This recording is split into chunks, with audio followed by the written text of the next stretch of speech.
تبارك الذي بيده الملك وهو على كل شيء قدير الذي خلق الموت والحياة ليبلوكم أيكم أحسن عملا وهو العزيز الغفور الذي خلق 7 سماوات طباقا ما ترى في خلق الرحمن من تفاوت فارجع البصر هل ترى من فطور ثم ارجع البصر كرتين ينقلب إليك البصر خاسئا وهو حسير ولقد زينا السماء الدنيا بمصابيح وجعلناها رجوما للشياطين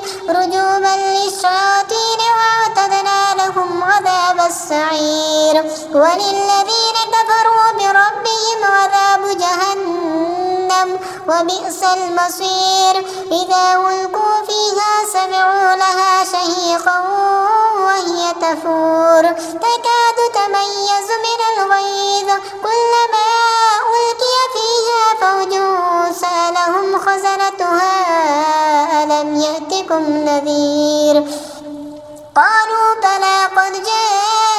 جاءنا نذير فكذبنا وقلنا ما نزل الله من شيء إن أنتم إلا في ضلال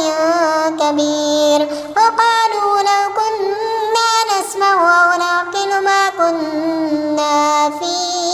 أصحاب السعير فاعترفوا بذنبهم فسحقا لأصحاب السعير إن الذين يخشون ربهم بالغيب لهم مغفرة وأجر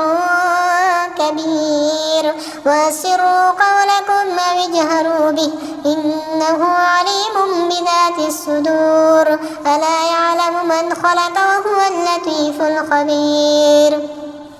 هو الذي جعل لكم الأرض ذلولا فامشوا في مناكبها وكلوا من رزقه وإليه النشور أأمنتم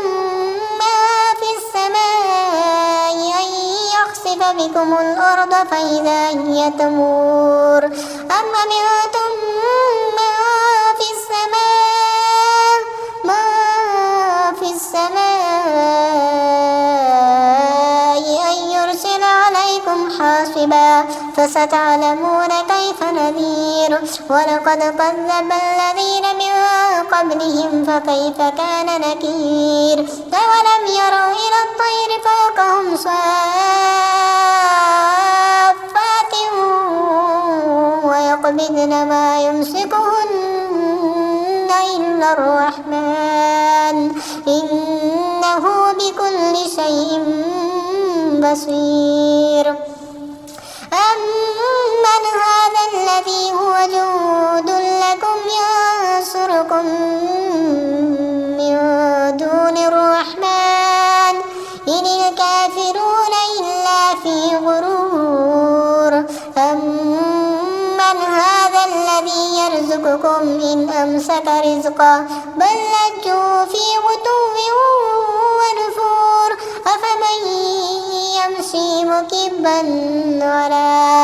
أفمن يمشي مكبا على وجهه أهدى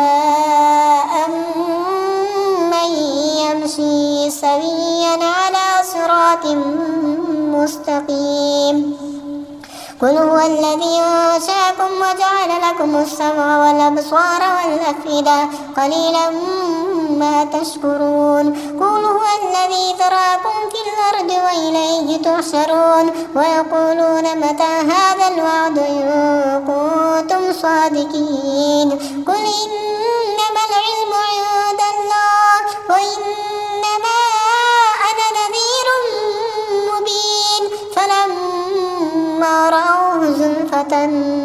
سيئت وجوه الذين كفروا وقيل هذا الذي كنتم به تدعون قل أرأيتم إن أهلكني الله ومن معي أو رحمنا فمن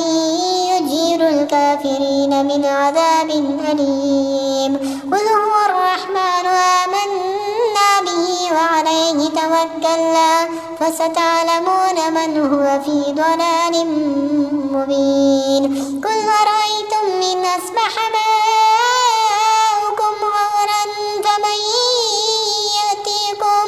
إن أصبح ماؤكم